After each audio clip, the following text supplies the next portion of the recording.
ना है पेट्रोल का 100 से ऊपर चढ़ा हुआ है बहुत सारे राज्यों में, 90 से ऊपर है डीजल का रेट। अभी जो 2014 से पहले कितना कम था पता है आपको? ये 10 सालों में इतना रेट बढ़ गया, पहले 70 60 70 75 रुपए तक था। और आपको पता है ये पेट्रोल डीजल का गणित क्या होता है? हम दूसरे देशों से क्या इंपोर्ट होता है, ये जो भी है पेट्रोल डीजल हमारे देश में ज़्यादा नहीं है, राइट, उसका रिसोर्सेस। तो उसमें बहुत ज़्यादा जो है ना वैट टैक्स जो है ना चार्ज करती है सरकार। उसमें जो है ना 40 रुपए 50 रुपए ना पर लीटर वो हमसे पैसा लेती है। तो मैं सोचता हूँ ना, तो इसको इतना लेने के बजाय 40 के बजाय 10 रुपए ले लो ना, तो जो है ना वो जो 100 रुपए चल रहा है पेट्रोल का जो रेट है वो 70 60 पे आ जाएगा।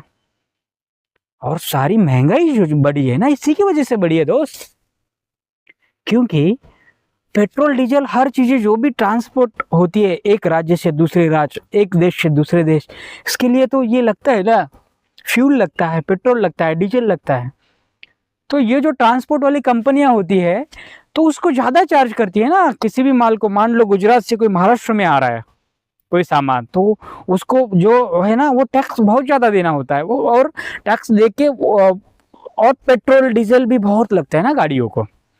तो कंपनी को जितना ज़्यादा उसका एक्सपेंस लगेगा तो उससे ज़्यादा ही तो वो करेगी ना, चार्ज करेगी उस माल के ऊपर पैसा। और वो क्या करती है, वो जो भी लग रहा है पेट्रोल डीजल पे या जो भी उनका जो चार्ज है ट्रांसपोर्टेशन वाला, या ट्रांसपोर्ट का ही नहीं है, ये पेट्रोल डीजल बहुत ही कंपनियों में भी बहुत लगता है ये चीज़ें, राइट, काम प्रोडक्ट को बनाने में फ्यूल लगता है, प्रोडक्ट को बनाने में फ्यूल का भी, सीएनजी का भी रेट ले लो, राइट। तो वो क्या करते हैं अल्टीमेटली, वो कंपनियां कस्टमर हमारे तुम्हारे जैसे लोगों से ही वसूलते हैं ना। क्योंकि कैसे वसूलते हैं?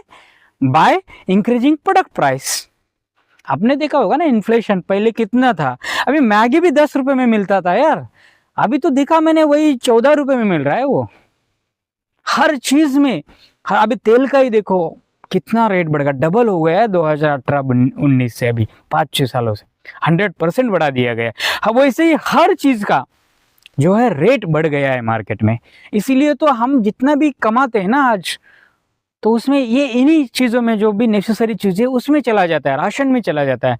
इतने बिस्किट का भी देखो, पार्ले जी का एग्जांपल, कोई भी बिस्किट ले लो, आज से 5 साल पहले का रेट देखो, आज देखो।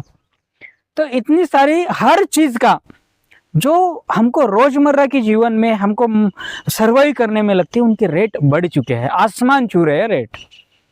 तो ये इसी की वजह से, अगर झट से पेट्रोल डीजल अगर 20-30 रुपए भी कम कर दे हमारे गवर्नमेंट